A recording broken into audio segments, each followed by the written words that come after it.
arrived here in Bangkok, Thailand, where we're walking down to the train line.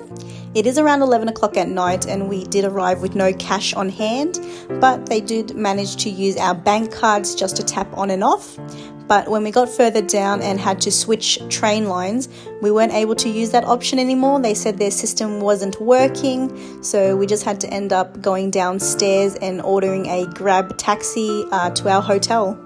In total, with the train and the Grab taxi, it took us about 35 minutes to take us to the Mo Hotel, where we're going to stay for the next 3 nights. After having breakfast at the hotel, we decided to head down to this train station, and unfortunately we still have no cash on hand and the self-serve machines don't take any card, so we joined the line to buy tickets, but it was super long, so we decided to head downstairs and get a Grab scooter and make our way to Siam Paragon.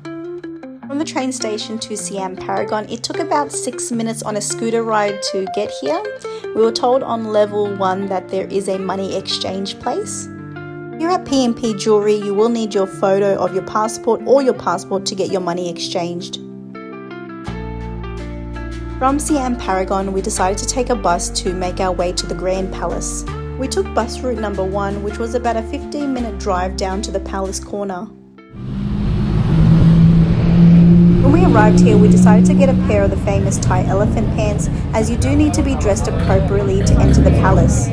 The temperature is rising here, so we decided to get a watermelon snack before entering the palace.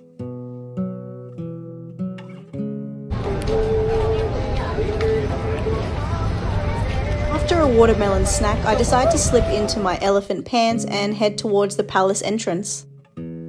But when we got closer to the entrance of the palace, we were actually told that there was a Royal Thai Navy ceremony going ahead today, and the palace was actually closed to all tourism. So we changed our plans and headed across the road to the Buddhist temple of Wat Pho. Entrance to the temple was 300 baht each, which is around 12 Australian dollars each person. The temple complex houses the largest collection of Buddha images in Thailand. The Temple of Wat Pho is also known as the Temple of the Reclining Buddha. You cannot wear shoes inside of the temple, and instead of leaving them outside, we were given a green bag to place our shoes inside of so we can enter the Temple of the Reclining Buddha. The statue sits at 46 meters long.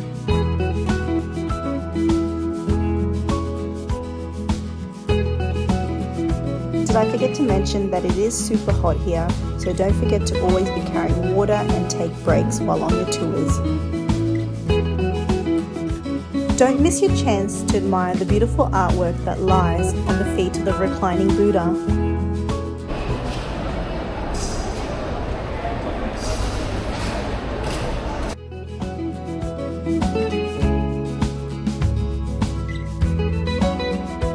Take your time to admire not only the statue, but also the artwork that is on the wall, the window shutters, and the door.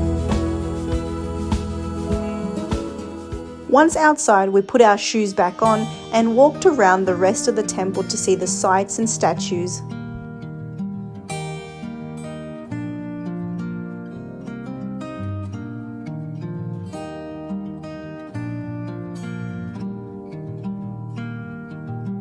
As we approach to enter another temple, we take off our shoes and leave them outside on the shoe racks. We entered the temple and swiftly made our way to the other side of the room and sat on the floor near a fan. We sat here for a few moments until we decided to leave the temple.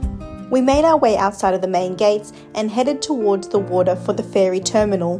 We'll take a ferry to the temple of Wat Arun that sits on the other side of the river.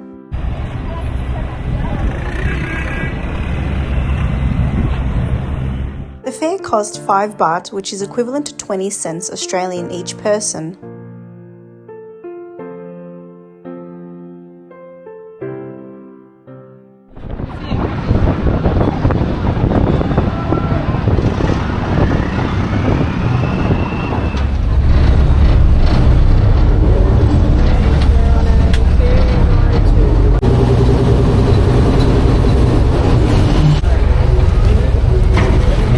The entrance to Wat Arun is just left of the terminal.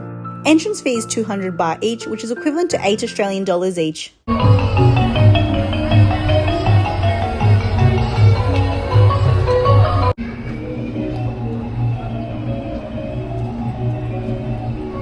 Wat Arun is also known as the Temple of Dawn, and it is suggested that you come to the temple at sunset, but since the Grand Palace was closed, we've needed to readjust our day and we've come earlier than expected. After leaving our shoes outside, we've decided to enter this temple and just take a few moments to enjoy the artwork around.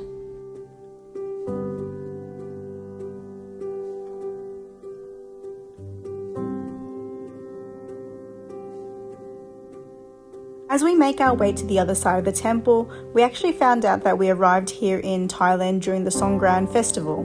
The Songkran is a traditional Thai New Year festival which is celebrated every year from April 13th to April 15th, and it marks the end of the dry season and the beginning of the traditional Thai lunar calendar year.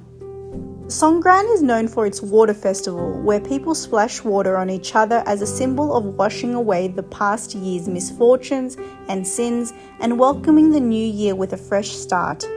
It is one of the most important holidays in Thailand, characterized by lively celebrations, parades, religious ceremonies, and family gatherings.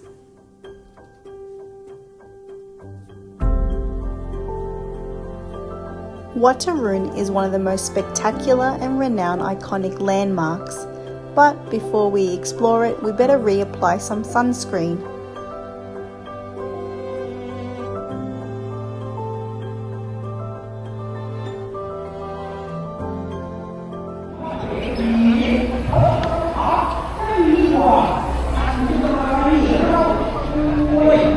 Wat Arun is one of the few temples you are permitted to climb its main staircase to explore the upper level and be rewarded with panoramic views.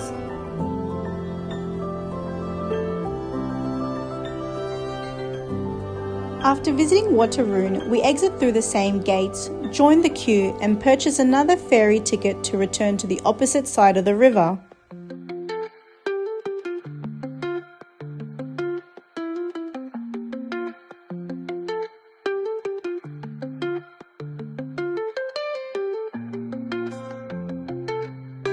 Once we exited the ferry terminal, it was time to have lunch. So we walked back to these little restaurants we had passed by earlier in the morning. Lunch came to a total of $13. It included a mixed fruit, a pad thai with chicken, a pad thai with vegetables, a bowl of water and a Changi beer. After lunch, we take a bus to get us back to Siam Paragon, to then take a train to get us to the Power Mahanakhon Tower. As we walked from the bus to the train station, we passed by a few locals in full festivities of the Songkran.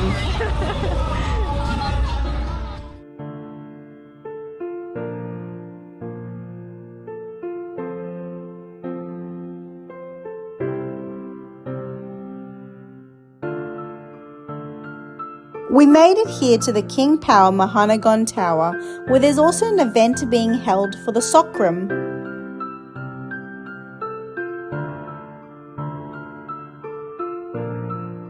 A standard adult ticket only costs 44 Australian dollars each for an entry after 4 p.m. Or you can also buy a package that is only 49 Australian dollars each that includes a drink, a snack and a digital photo. We purchased one of each ticket and made our way up the tower.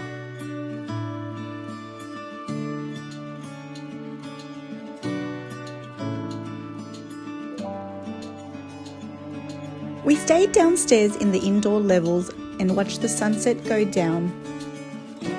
After sunset, we headed for the stairs and made our way outside to see the skywalk. To complete the skywalk, you'll be given a pair of blue slip-ons that need to be placed over your shoes before you step onto the glass. There's also a few rules that you're not allowed to have your phone while on the glass, but you can have someone else on the other side of the railing to take photos and videos of you.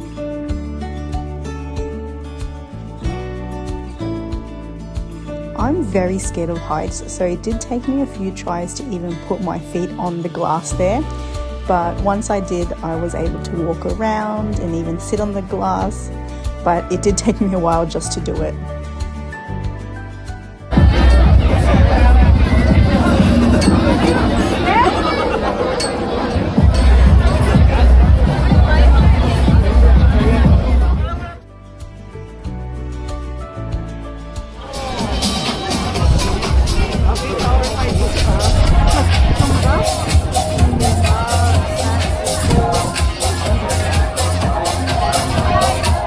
skywalk, we decided to go get a Thai massage. This place was only around the corner from our hotel and cost $12 Australian for 60 minutes. For our massage, we were given a set of clothing to change into. After the massage, we headed around the corner to have dinner. The restaurant's just located on the opposite side of the road of the hotel. Dinner came to a total of $17.30, which included 2 main meals and a drink. Afterwards, we headed just back to the hotel as we had an early start to our first tour in Thailand. So stay tuned for day 2.